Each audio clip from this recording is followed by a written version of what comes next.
Welcome back students. आज मैं फिर एक नए वीडियो के साथ आप लोगों के सामने हाजिर हूँ। जैसा कि आप लोग देख रहे हैं कि आज हम लोग एक न्यू चैप्टर स्टार्ट करेंगे।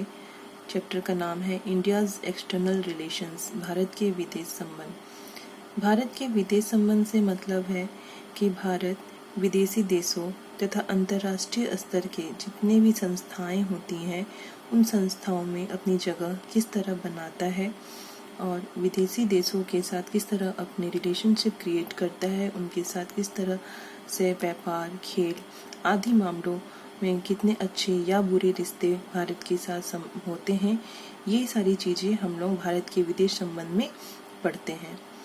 तो देखिए, थोड़ा सा आप लोग यहाँ पे इंट्रो पार्ट देखेंगे। बोल रहा है कि विदेश नीति एवं कूटनीति ये दो पहिए हैं जिनके माध्यम से अंतर्राष्ट्रीय नीति की प्रक्रिया क्रियान्वित होती है। मतलब कि विदेश नीति यानी फॉरेन पॉलिसी एवं कूटनीति, ये जो दो चक्के की तरह बोले जा रहे हैं, दो पहिए की तरह बोले जा रहे हैं। किसी भी गाड़ी का एक एग्जाम्पल दिया जा रहा है जिसके दो पहिए होते हैं और इन दोनों के माध्यम से ही कोई भी देश इंटरनेशनल रिलेशनशिप या फिर इंटरनेशनल पॉलिसीज़ की जो प्रोसेस होती है उसको चला पाता है।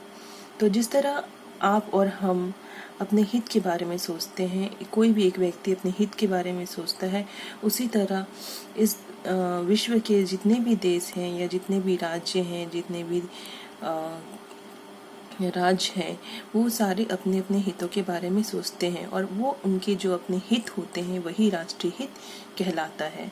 तो ये हित एक दूसरे राज्य के प्रति विदेश नीति के व्यवहार की संपुष्टि करते हैं। मतलब कि जैसे कि हमारा एक देश है भारत और हमारा देश अन्य देशों के साथ जिस तरह की रिलेशनशिप रखता है अपने हित को पाने के लिए, उसे ही विदेश नीति यानी कि फॉरेन पॉलिसी कहा जाता है। विदेश नीति का प्राथमिक उद्देश्य किसी राज्य के व्यवहार को अपने पक्ष में व्यवस्थित करना होता है।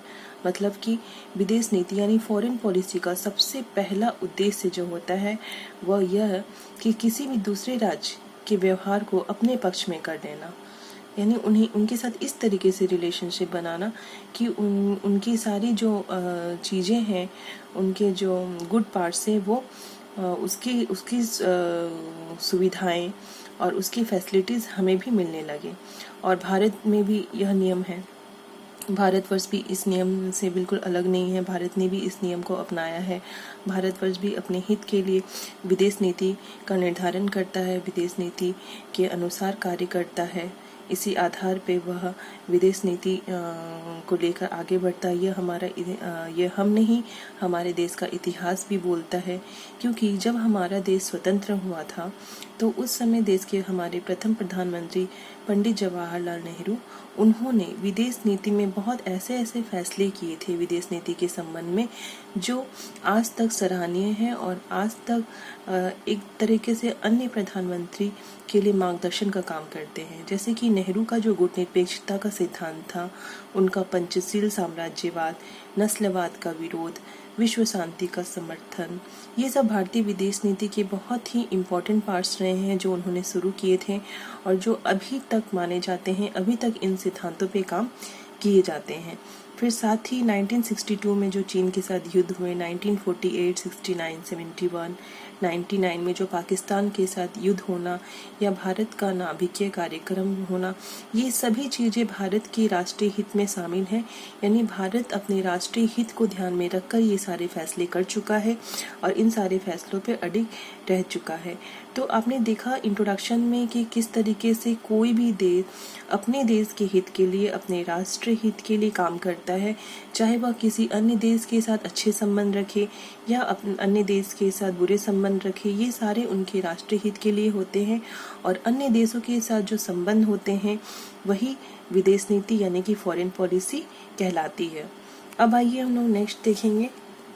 बोल रहा है कि global conditions on the eve of independence, यानी कि हमारे देश की बात हो रही है कि जब हमारा देश स्वतंत्र हो रहा था तो उस समय इस विश्व की स्थिति कैसी थी। तो आपके लिए जानना बहुत ज़रूरी है कि जब हमारा देश स्वतंत्र हो रहा था तो उस समय बहुत तनावपूर्ण स्थिति बनी हुई थी विश्व में, क्योंकि विश्व एक विनाशकारी युद्ध से गुजर चुका था और फिर से अब पूरे विश्व को एक तरीके से नए रूप से बनाने की कोशिश करने जा रहा था।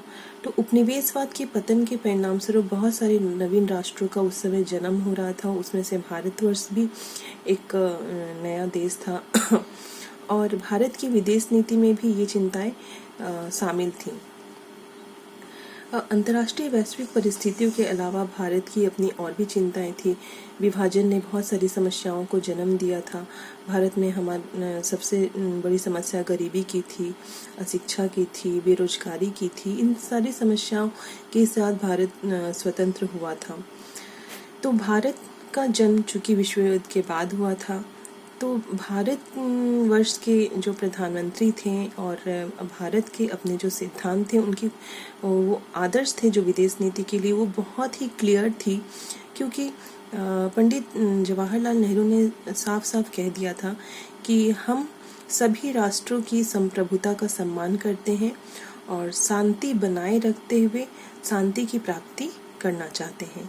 तो ये जो उनके दो सिद्धांत थे जो हमारे विदेश नीति और विदेश संबंध के दो मुख्य इम्पोर्टेंट तत्व थे, और इन दोनों चीज़ों को लेकर ही हमारे देश के प्रधानमंत्री आगे चलना चाहते थे। अब आगे देखेंगे, आप लोग बोल रहे हैं यहाँ पे थोड़ा सा जानने की ज़रूरत है कि meaning and definition of foreign policy. तो यहाँ पे रुथन स्वामी बोलते हैं कि विदेश नीति उन सिद्धांतों और क्रियाओं का समूह है जो एक राज्य के दूसरे राज्यों के साथ संबंधों को संचालित करते हैं। यानी कि विदेश नीति में वो सारी प्रिंसिपल्स आ जाते हैं, वो सारी एक्टिविटीज़ आती है जो एक देश के दूसरे देशों के साथ रिलेशनशिप को संचालित करते हैं, चाहे वो अच्छे रिलेशनशिप हो या चाहे बुरे रिलेशनशिप हो। इस पर एक और डेफिनेशन आप लोग देख लेंगे स्टूडेंट्स। जॉनसन का कहना है कि विदेश नीति शासन की वह कला होती है जिसका प्रयोग मुख्य रूप से विदेशी शक्तियों के साथ संबंधों को तय करने में किया जाता है। बिल्कुल सही, विदेश नीति आपके शासन की एक कला भी है, क्योंकि आप जो हमारे देश का शासन चलता है, उस शासन व्यवस्था में विदेश नीति भी एक बहुत इम्पॉर्टेंट पार्ट है। और इसका यूज़ हम लोग क्या करते हैं, जितने भी विदेशी शक्तियाँ हैं, यानी जितने भी अन्य कंट्रीज़ हैं, अदर कंट्रीज़ हैं, उनके साथ हम लोग रिलेशनशिप क्रिएट करते हैं फॉरेन पॉलिसी के जरिए। तो स्टूडेंट्स, आप लोगों ने आज थोड़ा सा इसका इंट्रोडक्शन पार्ट देख लिया। आज हमारे न्यू चैप्टर के बारे में थोड़ा सा जान लिया, इंडियाज़ एक्सटर्नल रिलेशंस, और इसका इंट्रोडक्शन और इसकी डेफिनेशंस आपने देख लिए। तो आप लोगों के लिए आज इतना ही। मैं नेक्स्ट वीडियो में आप लोगों के लिए और इसके आगे के टॉपिक्स पे डिस्कशन करूँगी। तो आप लोग न्यू चैप्टर स्टार्ट कर दीजिए और इसके इंट्रोडक्शन और मीनिंग एंड डेफिनेशन पे वर्क करिए। तो आज के लिए इतना ही students. Stay home, stay safe. Thank you.